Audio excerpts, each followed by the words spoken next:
Information ಗೊತ್ತಿಲ್ಲದೆ ಅರ್ಧ knowledge ತಿಳ್ಕೊಂಡು ಅವರು ಏನು ಸ್ಟಾಕ್ ಮಾರ್ಕೆಟಿಂಗ್ ಶುರು ಮಾಡಿದ್ರೆ ಕಳ್ಕೋತಾರೆ ಅಂತ.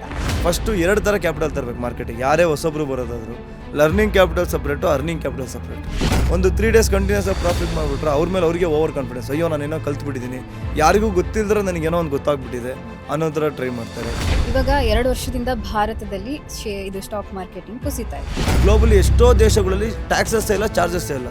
ಇಷ್ಟೆಲ್ಲ ಆಪರ್ಚುನಿಟಿ ಬೇರೆ ದೇಶದಲ್ಲಿ ಇಲ್ಲಿ ಯಾಕೆ ನಾವು ಇನ್ವೆಸ್ಟ್ಮೆಂಟ್ ಮಾಡಬೇಕು? This is tax friendly country ಅಲ್ಲ, ನಮಗೆ ಟ್ಯಾಕ್ಸ್ ಫ್ರೀ ಇಲ್ಲ, ಇಲ್ಲಿ ಸಿಕ್ಕಾಪಟ್ಟೆ ಟ್ಯಾಕ್ಸ್ ಇದೆ, ಇಲ್ಲಿ ಇನ್ವೆಸ್ಟ್ಮೆಂಟ್ ಮಾಡೋದು ಬೆಸ್ಟ್ ಅಂತ ಫಾರಿನರ್ಸ್ ಎಕ್ಸಿಟ್ ಮಾಡೋಕ್ಕೆ ಸ್ಟಾರ್ಟ್ ಮಾಡ್ತಾರೆ. ಹಾಗಾದ್ರೆ ಸ್ಟಾಕ್ ಮಾರ್ಕೆಟಿಂಗ್ ಅಲ್ಲಿ ಸಾಕಷ್ಟು ಜನ ಟ್ರ್ಯಾಪ್ ಆಗ್ತಾರೆ ಗೊತ್ತಾ? ಯಾರಾದರೂ ನಿಮ್ಮ ಹತ್ರ ಬಂದು 10% ಮಾಡ್ಕೊಡ್ತೀನಿ ದುಡ್ಡು ಕೊಡಿ ಅಂದರೆ ಅದು 100% ಫೇಕ್ ಅಂದರೆ ಅರ್ಥ.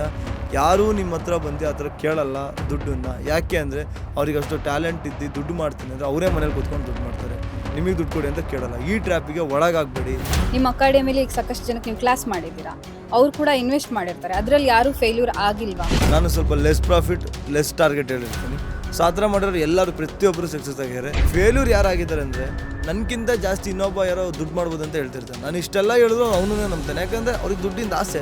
ಆ ಥರ ಹೋಗ್ಬಿಟ್ಟು ಒಂದೇ ದಿನದ ಲೈಫ್ ಚೇಂಜ್ ಮಾಡ್ಕೊಬೇಕು ಅಂತ ಹೋಗಿ ದುಡ್ಡು ಕಳ್ಕೊಂಡಿದ್ದಾರೆ. ಅದು ಬಿಟ್ಟರೆ ಯಾರ್ಯಾರು ನಮ್ಮ ಮಾತು ಕೇಳಿದ್ರು ಅವರೆಲ್ಲ ಇವತ್ತು ಕೂಡ ಒಳ್ಳೊಳ್ಳೆ ಪ್ರಾಫಿಟಲ್ಲೇ ಇದ್ದಾರೆ. ಲೇಟೆಸ್ಟ್ ಹಾಗೂ ಇಂಟ್ರೆಸ್ಟಿಂಗ್ ಸುದ್ದಿಗಳಿಗಾಗಿ ಬಾಸ್ ಟಿವಿ ಕನ್ನಡ ಚಾನೆಲ್ನ ಸಬ್ಸ್ಕ್ರೈಬ್ ಮಾಡಿ. ಹಾಗೆಯೇ ಬೆಲ್ ಐಕಾನ್ ಪ್ರೆಸ್ ಮಾಡಿ. ಇದರ ಜೊತೆಗೆ ಫೇಸ್ಬುಕ್, ಇನ್ಸ್ಟಾಗ್ರಾಮ್, ಎಕ್ಸ್ನಲ್ಲೂ ಮಿಸ್ ಮಾಡದೆ ಫಾಲೋ ಮಾಡಿ.